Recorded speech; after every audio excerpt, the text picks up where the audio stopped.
Welcome inside the Hall of Fame. I'm Booker T, six-time world champion, two-time Hall of Famer. Got my man Brad Gilmore here with me. They call him the BOAT. And right now, guys, we're finna float on as we always do on a beautiful Wednesday evening here in Houston, Texas, man. Must give props to the weather, man. He got it right this week, man. High 70s, beautiful golf weather. I actually pulled out the sticks today and dusted them off a little bit and went to the driving range and just hit balls, just working on the staying fine-tuned more than anything, man. And it was a brother next to me. He probably was in his late 60s, maybe even early 70s. Gave me a nice golf tip, and I tell you, man, every time I get a tip from somebody like that, that's got that wisdom, that knowledge and understanding and know-how, I always seem to hit the ball a little bit better afterwards, man. I'm just hoping, man, I can retain that knowledge and take it on the golf course the next time I go out and play. Hopefully, tomorrow may be a beautiful day. Might be a great day for it. And I'm not going to be doing a whole lot tomorrow, so I'm thinking about maybe getting out and a Tuscaloosa might go see my good friend Ken Kershaw out there at Tuscaloosa. So Ken, I'm on my way, brother. Set me up a spot. You know what I'm saying? But how you doing, dog? Book, I'm good. You know what? One of these things about the quarantining and stuff, I've gotten to clean up stuff and reorganize a little bit. And I found I wasn't, not that I lost it, but I had the hammer. No, I didn't find the hammer. Remember, I bought that thing. I sent it right back. That didn't help me none. No, I found my Nintendo Switch. I didn't lose it, but I wasn't paying attention to it. And I gotta say, I think Nintendo figured it out. This is the best game system I think that there's ever been created, because you can just put it right on the little dock up on the TV. Yeah. You're ready to go. You gotta, maybe you had a large lunch. You're gonna have to take a quick break. You could take it with you. You don't have to pause the game ever. It's a perfect game system. I know you're a fan of the Switch. Kendrick's a fan of the Switch. Yeah. Are you going to get that new PS5? That's my question. Nah, man, I already ordered it, man. It's on back order right now, but I already ordered it. It's for Christmas, of course, for Kendrick, but it's really for me. But no, man, I was playing. That's probably the good thing about having kids, is you can blame everything on them. Exactly. Baby, we got to get the PS5. Kendrick wants it. He really wants it. Kendrick really wants to go see this movie. I got to go with him. Kendrick's a monster, man. I was playing Fight Night 3 from way back in the day, and literally, man, he just started playing it with me a couple of days ago. And last night, he knocked me out. And I'm like, wait, what the hell is going on here? You know what I mean? Because that definitely was not supposed to happen. But he figured the game out literally in no time, man. I mean, I taught him the moves, and he figured out the timing of it pretty relatively quick. And he knocked me out. I came back and got a victory over him after that. But I really had to put my focus on. I really had to put my game face on to actually come back and beat him. But man, it's real, man. What's funny about him too is he'll talk a little trash while he's doing it, right? He'll talk a little trash, nothing crazy, but he'll be like, he'll get into it. But then after he beats you, he encourages you. He'd be like, one time we were playing Madden, he's like, well, there's always next time. We could set it on a different difficulty if you want to try it this way. and he doesn't mean it condescendingly either. He means it like, honestly, you could try harder next time. You'll get this. That's the same thing with me. Actually, after he knocked me out, he was consoling me. You know what I mean? Come on, Dad. It's just a game. Come on. That was cool. As cool as I'm so glad, man. I didn't get a chance to spend any real quality time with my dad growing up, because he passed away when I was 10 months old. But to see this kid grow from being, just say, for instance, if he lost, he would break down crying, but now he's totally a different kid at 10 years old. It's just amazing to be able to see the change that he's gone through over the years, man. It's pretty amazing. But yeah, man, we got a lot to talk about, man. We do talk about it here today. Going to talk about some MMA, of course. Definitely going to be talking about some wrestling, but let's kick it off with MMA. News broke. Anthony Rumble Johnson signs with Bellator. Totally unexpected move. Rumble Johnson hadn't competed in 3.5 years. 3.5 years. Last fight was against Daniel Cormier, where he lost, and pretty much retired and opened up a cannabis shop in Canada. So I know one thing I know: the brother's feeling good. You know what I mean? If nothing else, he's definitely feeling good. But now to make a return, there was a lot of talk as far as Rumble coming back to the UFC, but big switch, big move change, going to Bellator, say that he will fight in the heavyweight division as well as the light heavyweight division. What do you think about this, man? What do you think about this move as far as Rumble coming back and passing over, going to the UFC and going to Bellator? I actually think it's a good decision for Rumble because Rumble, he could never seem to get over that hump in 205. He got a couple title shots, never was able to get the job done over there. And it wasn't because he wasn't talented enough to be champion. I think that he was. I think that the competition at the time in 205, you have two of the greatest of all time in Jon Jones and Daniel Cormier. It's hard to win in that situation. It's like when Michael was on the court. It's hard to get a championship when the best is playing in your same weight class, right? Or when he's fighting in the same weight class. So I think that it's a good move for Rumble Johnson. You're going to go over to Bellator. They're probably going to overpay for you a little bit to get you over from the UFC, and you're going to have, I'm not going to say an easier schedule, but a less difficult schedule with Bellator. You'll be able to fight guys that you should beat given the caliber of athlete that Rumble Johnson is. There's a few questions about him. Cutting down to 205, last time we saw Rumble, Rumble was rumbling. You know what I mean? He was a little bit bigger on the scale. Yeah, definitely. He looked a little bit bigger, and that's why we heard all those rumors about him coming back at heavyweight, which I would have liked. So him at heavyweight makes sense. At 205, I'm not sure, but if he does do a 205, I've got a massive Bellator fight we can make. Who's that? Well, I know we're going to get into it in a little bit, but there's another guy who's leaving the UFC who's probably going to make a jump over Bellator. Normally fights at 185. 205 wouldn't be a stretch for Yoel Romero. Well, Yoel Romero, he's already been released by the UFC. And the thing is, I don't know. I was reading today that Bellator has no interest in Yoel Romero. Oh, really? I didn't see that. They have no interest in signing Yoel Romero. Why? I don't know. That's the question right there. Why wouldn't they want to sign Yoel Romero? Of course, Yoel Romero is coming off a loss to Israel Adesanya. Of course, he lost to Robert Whittaker twice, as well as Paulo Costa. Three guys that, it seemed like he would have fared better against Costa, especially after we saw what Costa had against Israel Adesanya. You mean nothing? Exactly. Whittaker, on the other hand, Whittaker's, he could flip a coin, man. That guy could be, your worst enemy on any given night. Yeah. And sometimes, he fights lackluster. Getting past a guy like him. Then the fight with Adesanya, there again, that was a sleeper.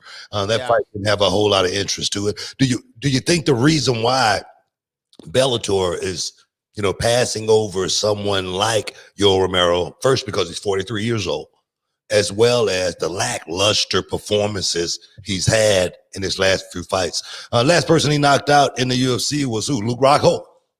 Perhaps. I'd have to look it up. I don't know off the top of my head. Maybe Luke Rockhold, but it does surprise me. And I don't mean this in a negative way at all, but Bellator is kind of like what TNA was to WWE, right? It was at one point in the market a legit number 2, but not as many people are aware of it. But TNA was going to bring in, as soon as you got released from that WWE deal, they were on the phone, right? Because they said, look, this is star power that's going to get eyes on our product. And that's kind of what I think of with Bellator. They look for the Chael Sonnens who are going to fight into well past their prime. Hell, we were there when they put on a double main event of Dada 5000 and rest in peace Kimbo Slice versus, and then Ken Shamrock and Hoist Gracie was the main event, right? Yeah. So these are guys are way over the hill. They shouldn't have been in the cage, but they put it on because it was going to draw eyes and ears. So I don't understand them passing at a guy like Yoel Romero, who was literally just this year fighting for a championship. It's got to be some because Professional Fighters League, they don't want to touch him either. Okay, well then there's something that we don't know. Yeah, it's got to be. There's something we don't know. You know what? Got to go back to maybe that lawsuit. You know what I mean? When Yoel got all that money, and it had to do something with USADA or something like that. Yeah. Maybe they might be putting a black ball on him. I don't know. I don't know what it is. I don't know, but you see this even in the NBA when there's like a really great star caliber player and no team wants him. Yeah, you're like, okay, something's up here that we're not aware of. But Bare Knuckle Fighting Championship said he's would be a welcome addition in our organization. That's now wait a minute. Main event. Yo No, Romero versus Paige Van Zant, bare knuckle fighting championship. Let's book it. We got to take a break. But, the question I pose is bare knuckle fighting championship the last stop for the MMA fighter? I think that's going to be the question, more so than anything. Guys, we got to take a break. We will be back to continue this conversation. Stick around. Hey, what's up, guys? It's Booker T, 6-time world champ, 2-time Hall of Famer, and this is for all up-and-coming professional wrestlers, male and female. You want to know the ins and outs, the do's and don'ts. You got a question, I got the answer. If you want to know how, join my masterclass. Go to realityandwrestling.com for all the information, starting on Thursday and every Thursday after that, guys. Don't miss out. Don't get shut out. And I know you can dig that.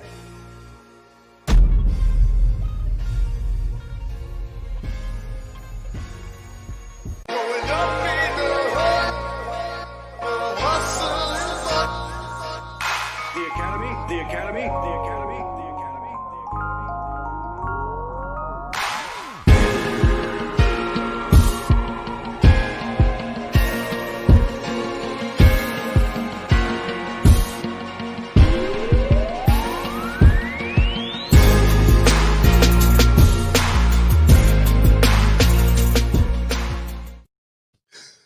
Welcome back inside the Hall of Fame. What are you laughing at? No, man, I was just sitting here in the break. I was looking at bare knuckle fighting championship, and I was looking up their roster of guys who was actually, in the company. And I tell you, man, it's a who's who of guys who have been out there and done a whole lot in the game. Like a Crazy Horse Bennett, Crazy Horse Bennett, guy, he's done it all. I remember the last time I saw Bennett fight in the bare knuckle fighting championship. He actually hit a guy and went down and literally yelled so loud they had to stop the fight. He hit the guy. He didn't get hit. And that's what the bare knuckle fighting championship is really all about. Who else is on that roster? It went away. Do you have it up? It'll be back here to say, okay.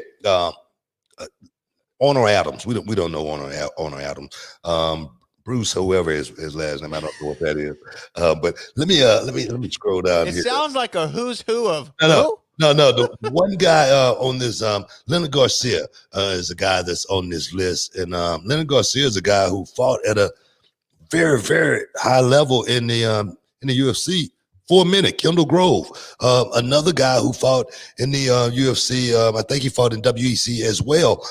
It's a lot of guys that's in this company. That's Maurice Jackson, a guy who's been around for a long time as well.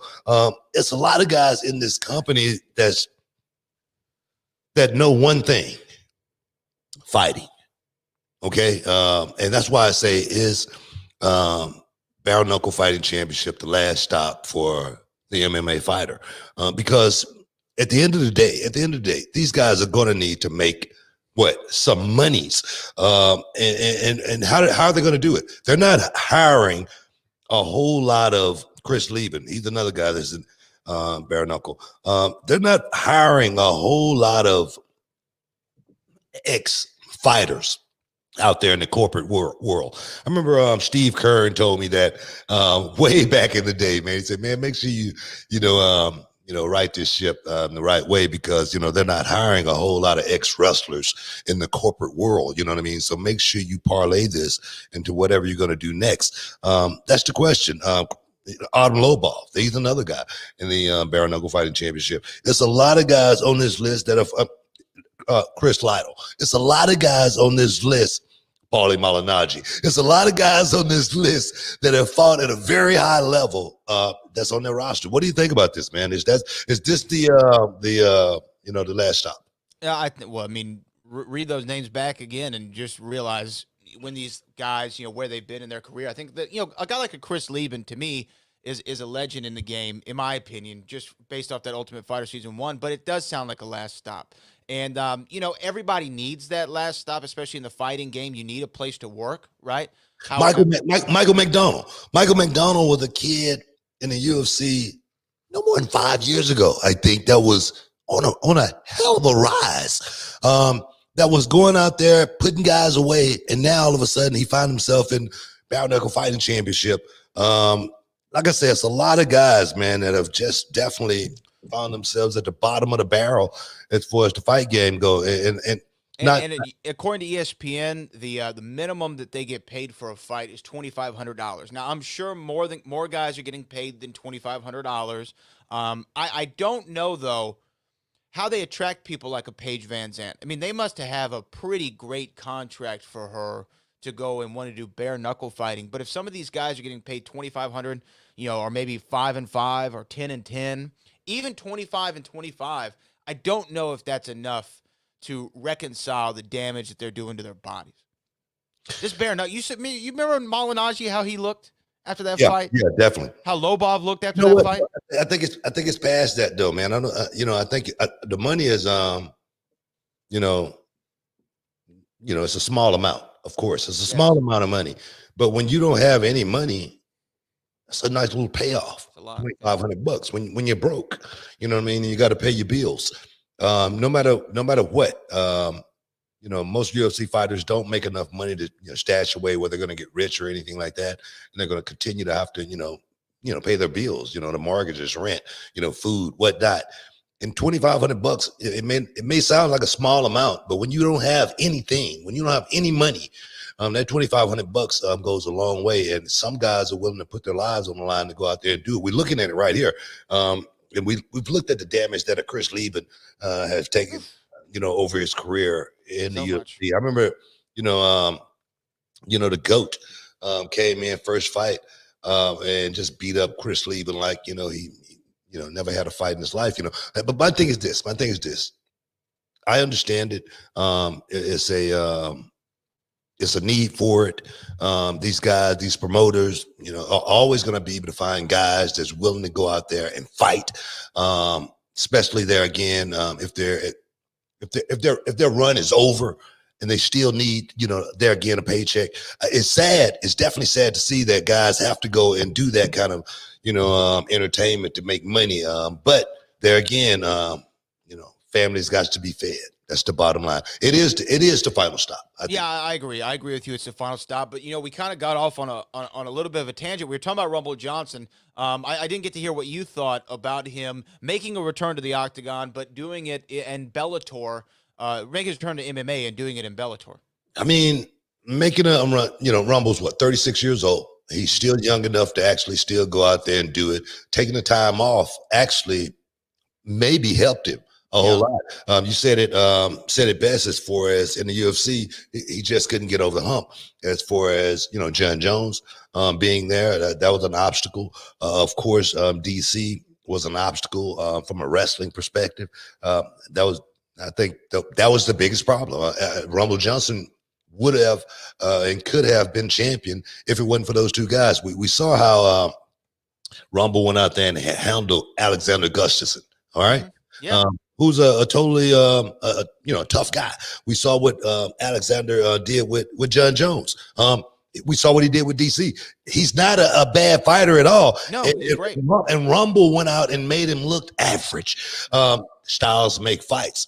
There again, Rumble was just at the wrong place at the wrong time. Is he going to be at the right place at the right time in Bellator? There again, at the end of the day, Rumble Johnson is going to make some good money, stash away, go back to Canada, keep taking care of his business first and foremost. Coming in at heavyweight, I think that would be best for Rumble at 36 years old. Trying to cut that weight at 36 years old, it's going to be a lot harder for him, especially after walking around at over 230 pounds. It's going to be a whole lot harder to cut that weight as well. So I think Bellator is a perfect fit, as well as I think, just like you said earlier, the money is going to be right. And if the money is right, everything else is cool. My thing, let's go back to Yoel Romero for a second. Yoel Romero still had 3 fights on his contract. 3 fights. And he opted. They said he opted out of the deal, which I didn't know is something that you could do. Again, there's something that we don't know. Yeah, something smells rotten. I don't know what it is. Let's move on. Jon Jones, man. Jon Jones. We're talking about a guy that's walking around right now over 200 pounds. He's walking around well over 200 pounds at 240 pounds. I don't know if you saw it, but Jon Jones, man, he looks great.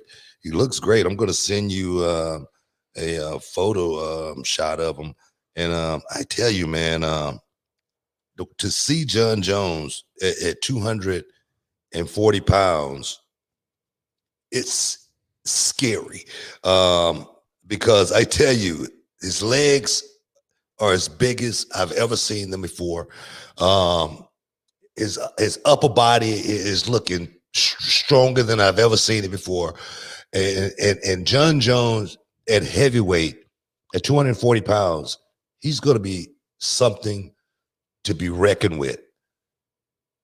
There's some images of him. I tell you, look at him. Look at him right there. Look at him right there. That one shot right there tells you, man, I'm ready. I'm jacked. I look good. I don't want to talk to you USADA right now, but right now I'm feeling good. You know what I'm saying? But no, you look at him and you say, man, this guy is definitely fit. He's ready to go. And we looking to come back at heavyweight and make a big splash against whoever that may be. Stipe, Brock Lesnar's on the wing, of course. It's a whole lot for Jon Jones at heavyweight, and then there again to come back to the UFC after just let the title go to prove that I'm the GOAT. I'm the best in the business outside of Anderson Silva when he was doing it. Right now in this era, I am the GOAT, and I'm going to prove it at heavyweight and become champion. What do you think about that, man? He's looking real jacked in this photo. I mean, I don't know what kind of gas station supplements he's been taking he was before. The lighting is good too. Yeah, he's been taking that Black Rhino because he looks great, and that is a frightening proposition. Think about that and walking into an octagon with the power and his striking ability that he already possessed at 205 pounds. At 240 pounds, brother, I don't know, Stipe, you might want to go ahead and make that a double retirement fight you had with DC. But then again, Israel Adesanya is trying to get that super fighter to catch weight with Jon Jones. You think Jon Jones would be willing to actually move down? I don't think so. No. I think once you go up to 240, you're not going down to 205. Right there, it'll be real hard for me to get down to 200 pounds, man. I'm telling you, I couldn't do it. Hey, guys, stick around. We'll be back in a minute.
Back inside the Hall of Fame, y'all. Hey, that boy's Jack, wasn't he? He looks good, right? But so, okay, we're talking about Jon Jones. He's at 240 pounds right now. If you're just joining us, this is what he looks like. He looks like a monster at 240. I mean, if Jon Jones goes up to 240 and he's officially a heavyweight, you got to give him a title shot right out of the gate, right? Or no, I guess Francis is technically next, right? Yeah, I would say so.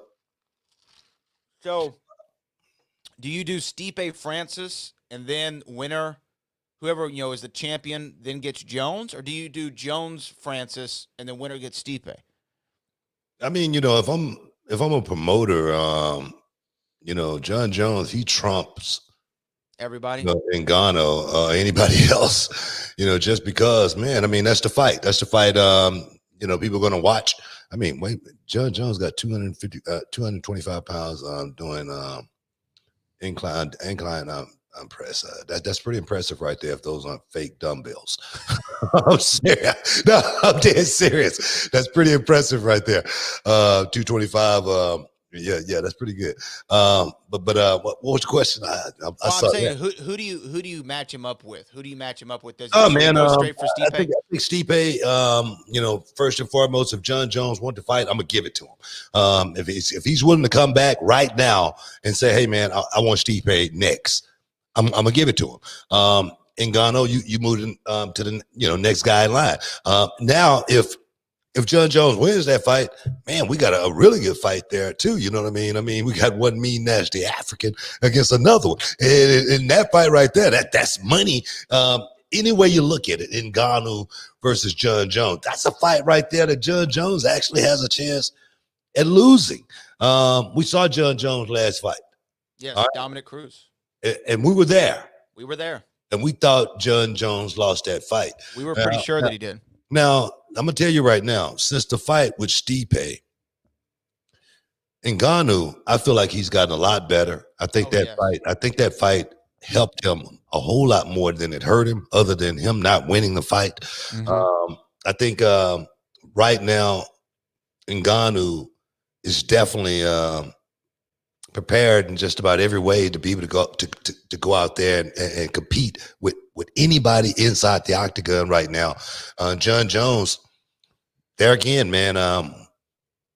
What does Jon Jones still have left in the tank? Well, you know what? That's it's interesting that we're saying that, because then you would think that let's give him somebody that he can go up there and have a competitive match against what should be the likely favorite. I don't know if Jon Jones is the favorite against Stipe. I don't know if he's the favorite against Francis. And my man right here, I think his name is Blue Kintrell, says, no, you got to build Jon Jones. That's what he's saying in the chat. So what about Jon at 240, heavyweight? You give him somebody like Rosenstrike. You give him somebody like that. Give him somebody who, packs a punch, who he's got to respect, but he can get in there and he can dance a little bit, hit him with a 1-2 piece, get a big knockout. Jon Jones knocks out heavyweight contender and heavyweight debut. He's next in line for the title. You could build this man, Book. We got to get, look, I'm just looking at this like a promoter. That's not the way the UFC works, man. As well as, we can't chance Jon Jones coming back and losing to someone before you have that one big fight. True. That's true. Opinion. That's true. My opinion right there, because if Jon Jones came back and lost to a Rosenstruck, which is not impossible, it's not something that's inconceivable or anything like that. If Jon Jones came back and fought Ngannou and lost against Ngannou, it would be no smoke left on him. It would be nothing behind him as far as going into a mega fight with anybody if he loses. So Jon Jones has to get that fight first, as well as I think Jon Jones deserves that fight first, more than anything, just because of what he has done for the sport. If Jon Jones can't come back and get a title shot against the number one guy in the business, there's something wrong with that. I really feel that way. Now, as far as building Jon Jones, how can you build Jon Jones? He's already built. You know what I mean? I mean, come on here. He's not a guy that, some Johnny come lately or some guy that just walked onto the field or anything like that. This is a proven commodity. Jon Jones, he's been in the UFC for quite some time, and he has done nothing but go out there and win. So I don't think we need to build Jon Jones. We just need to get him back in action so we can start making this paper. Jon Jones, 33 years old. The clock is ticking. Jon Jones right now at 33 years old is in the prime of his career. He's the best he's ever going to get right now. He's going to start going down in the next couple of years. That's just the way the body works. So I say, put Jon Jones in there. Let's make some money with him, because the guy is a draw. I think the UFC just need to treat him right, pay him what he wants. But let me ask you this: Jon Jones versus Stipe Miocic for the UFC Heavyweight Championship of the world. Does Jon Jones, for that fight, get paid, quote unquote, Deontay Wilder money? Because remember, that's what he was asking for. He wants that Deontay Wilder money. No, but he'll get $1 million. You know what I mean? He'll get a no. Disclose, but are you saying he's going to get a little love on the back end? He'll get a little love on the back end, but he won't make Deontay Wilder money or anything like that. But he won't make Deontay Wilder money because there's nobody else in the UFC making Deontay Wilder money. And I don't think they're going to set a precedent, by paying Jon Jones Deontay Wilder money and knowing that they're going to have to do that with everybody else. I was just reading today that the UFC, of course, they cut Yoel Romero, but by the end of the year, they're going to be cutting up to 60 fighters. Yeah, 60 fighters. And they say it has nothing to do with, the pay that these guys are getting or anything like that. It's that they're just in a place right now where a lot of guys not producing. And we got to think about the business side more than anything. 60 guys are going to be cut from the UFC. So, there again, man, it's about making money. I think that's nearly 20% of their entire roster. So that's a pretty healthy amount of fighters that are going to be cut. And but the thing is, look, we see a lot of these UFC cards. Remember, it's always like, who is that fighting who? Who are these guys? Wait, well, how is this guy, 275? I've never heard of him before. So, I mean, there's some fat that can always be trimmed within any organization. You even see WWE do this in any other sporting organization. They say, okay, who can we get rid of? Okay, we don't need this guy anymore, whatever. I don't want to see anyone lose their job, but I understand the business aspect of that. But to go back to Jones, I think that him being the heavyweight champion of the world is great for the business. I don't think he gets paid Deontay Wilder money. I don't know if there's any UFC fight you can make where the guys are going to get paid Deontay Wilder money ever. I just don't think that's their business model. Well, I can tell you right now, getting paid Jon Jones money compared to getting paid no money is pretty good. This is true. Because the thing is, when you're living in a big house, you know what I mean? And everything's lovely, everything's pleasure, plush, whatnot. Pool man coming by once a week, the lawn guys coming by, twice a month, it costs money, man. It costs money to fuel that lifestyle. And I know Jon Jones want to live good. Let me ask you this, and I promise I'm not doing this to stir the pot or anything, I promise. But this Jon Jones, right? This 240-pound man of romping, stomping, grave digging, destruction, Jack. This guy right here at heavyweight. Say we rematch him and DC, trilogy fight. This is back when DC was champion, right? Heavyweight title on the line. A lot of fans wanted to see it.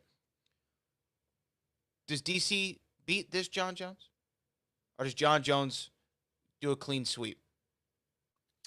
Jon I know Jones, it's a hard hypothetical. Jon Jones is DC's kryptonite. Yeah. And I think, I think DC would agree with me on that. I think DC would agree with me that Jon Jones is an extraordinary fighter. Mm-hmm. No, nothing else. Not trying to, blow him up, or anything like that. But I really believe that DC would agree with me that Jon Jones is an extraordinary fighter. Now, I'm sure DC will have some reserve there just because of USADA stuff. And he may not want to, completely say I lost just because of that. But I look at Jon Jones's record with every other guy outside of DC, all the guys that he fought on his way up, all the guys that he made look average. And I feel like, if it was something tainted with Jon Jones on his way up, I think they would have called it a long time ago. Is it possible? Yeah, I think it's possible. Is it possible for any sports athlete to go out there and cheat? Yeah, heck yeah. I mean, come on. We've seen it baseball, football. I don't think we've seen it in basketball yet. You know what I mean? That might be the only place that we haven't seen it. But in most sports, man, it's something that has happened. So I'm not gonna put Jon Jones out there and say he's never done anything or anything like that. But I think he made it to where he got in the sport by being a really, really good fighter. And I say that because of the first time I saw Jon Jones fight, skinny kid, and I go, wow, man, this guy's really, really good. This guy's, something special. He's exceptional. And then, you see him on his way up, and it doesn't teeter off any. You didn't see this guy go out and lose. Jon Jones, only thing he does is go out and win. And so my thing is heavyweight, champion, Jon Jones, I'm all in for it. Jon Jones getting his just due in the UFC, I'm all for it, man. Give the guys money, pay him, because I think he's worth it. Let's move on. We got to take a break. But one thing we're going to talk about on the way back, Claressa Shields is now training with Jon Jones. Does this give her a better chance in Pro Fight League in 2021? Stick around. We'll be back in a minute.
Welcome back inside the Hall of Fame, guys.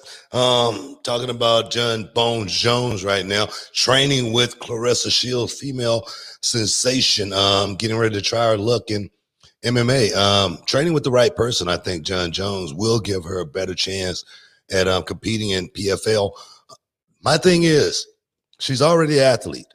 That part right there, I don't think she's going to have any problems as far as going out there and trying to figure it out. One thing about it, the time that she has to figure it out, that's the question right there. I mean, she got a year to actually try to, figure out how to go out there and be a professional fighter. Be a professional MMA fighter. Exactly. Not find herself, getting choked out, find herself on the ground every, couple of minutes with a bunch of wrestlers because, of course, if she actually, get in there with the top fighters, they're not going to want to stand up with Claressa Shields. First thing they're going to want to do, especially if they got any wrestling background, they're going to want to take her down. They're going to get her on the ground. But do you think working with Jon Jones is going to give her a better chance than normal, trying to compete in mixed martial arts? I think it goes without saying, if I train under Babe Ruth, am I going to hit more home runs? If I train under Booker T, am I going to win more world titles? If I train with Muhammad Ali, will I become a better boxer? If I spend the weekend with Hugh Hefner, God rest his soul, am I going to be around some beautiful women? I think the question is absolutely yes, the answer to that question. Jon Jones is, like we just talked about in the last segment, one of, if not the greatest MMA fighter of all time. If you have that kind of insight, if you have that kind of coach to help you in your debut in the PFL, and you already have the basics, right? You're an athlete. That's what you have going for you. Obviously, you have an athletic build. Your cardio is going to be in shape because boxers have to train for longer fights than MMA fighters on average, right? So you have those two things in your bag. Now you got to look out for those things that are all that when a boxer comes in, you already said it, the wrestlers are what give them the most trouble because the wrestlers say, look, I think that's real cute. You're good with your hands. I'm going to double leg you, and I'm just going to ride you for 15 minutes, and there's nothing you can do about it. Claressa Shields is going to have to spend this time learning how to be comfortable on her back, learning how to be comfortable on the mat, because I guarantee you, Booker T, she's going to get taken down.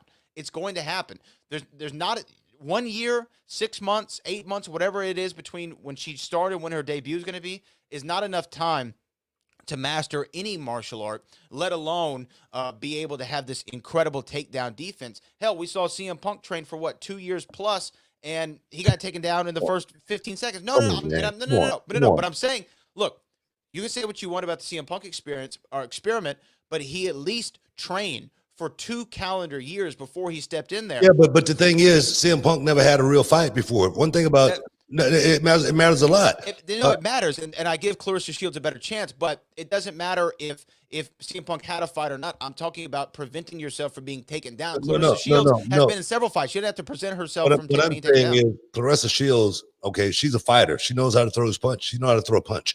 All right, she knows how to knock someone out. Okay, now one thing about this experiment with Jon Jones and Claressa Shields, I don't think Claressa Shields in this one calendar year will have to train on her boxing at all, because I think Claressa Shields will beat up any woman in the UFC without actually having to train at all, really, in boxing. So I think she's going to have a whole full year to be able to learn takedown defense, and learning with the best in the business. There again, I always refer back to Israel Adesanya being a kickboxer who fought in kickboxing fights where there's no takedowns, there's no ground and pound or anything like that. And now he's come to the UFC and almost, I wouldn't say mastered it, almost, got himself to a point to where he could compete just about with anybody. Israel Adesanya has gotten guys in chokes and almost choked them out here as of late. Israel Adesanya has looked to get knee bars on guys as of late. So my thing is, I think Claressa Shields being a athlete, a combat athlete for a very, very long time is going to pick this up so much quicker than anybody else would.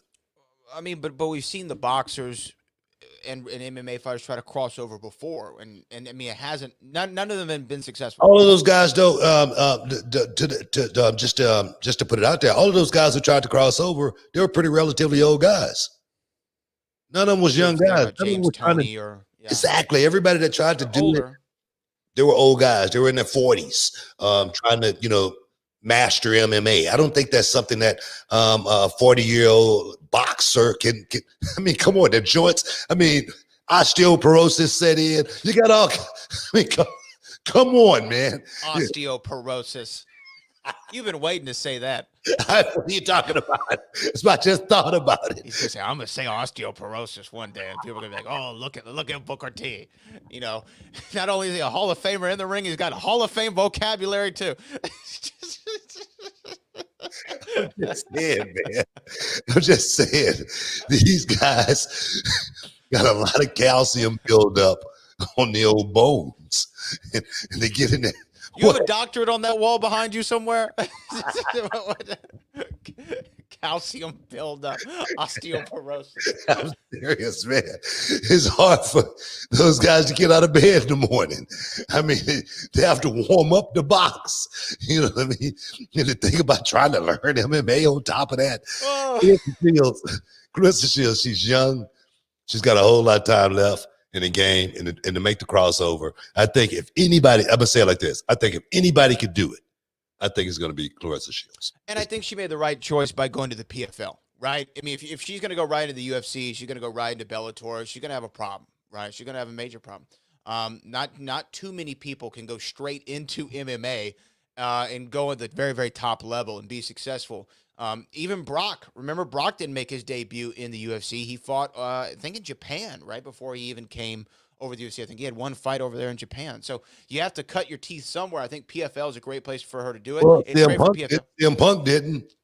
Yeah, I said, there's not too many guys who made their debut in the UFC and been successful. I'm just saying. Yeah. Go ahead.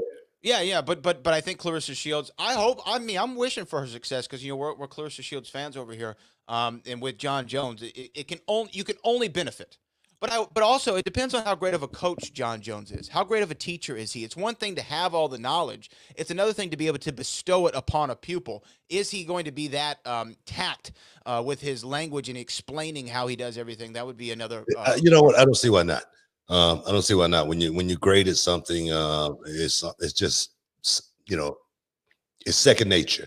I don't think Jon Jones fight like any other fighter. I don't think any other fighter fight like Jon Jones. So for him to, just be doing that on autopilot, a lot of times it's just something that's within one.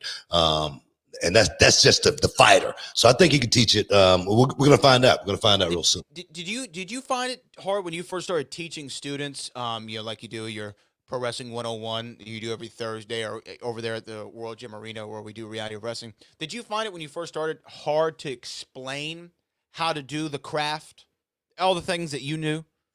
No, I think there again, when it's something that you do very, very well, it's second nature to you. You see it so much differently than most. So therefore, you're able to find a way to explain it in several different ways, just so one, can understand it. I've done seminars literally where I've talked for 4 hours straight. And I got a flight to catch, and I'm almost about to miss my flight. And I'm like, man, I got to get out of here. Just because I enjoy it so much. It's not, it's not a job or anything like that.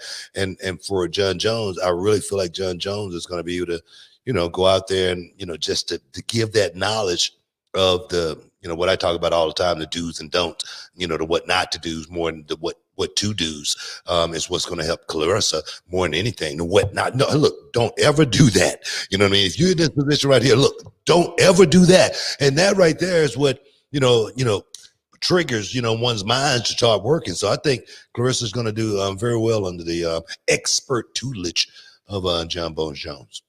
Yeah, I mean, we'll see. I'm excited to I'm excited again to see what she's able to do in this short amount of time. I was trying to think of a really great crossover performer, someone who was extraordinary, as you would say, in one field that came over. And I'm talking about across all sports, who was able to successfully make the transition, other than a guy like a Bo Jackson or somebody like that. I was trying to think of, because even when Michael crossed over to baseball, he never made it to the big leagues. He was on the minor team, and he never made that full step. I don't know. Can you think of anybody who did it successfully, who made that transition? It's really, really hard. I mean, I look at Steph Curry, wanting to play golf, Tony Romo, being a scratch golfer, but can't go out there and compete with the guys that have trained to do this their whole lives. You know what I mean? And I think that's what it all boils down to. You can be very, very good at something, but to compete with the elite in their sport at what they do, you have to be, transformational like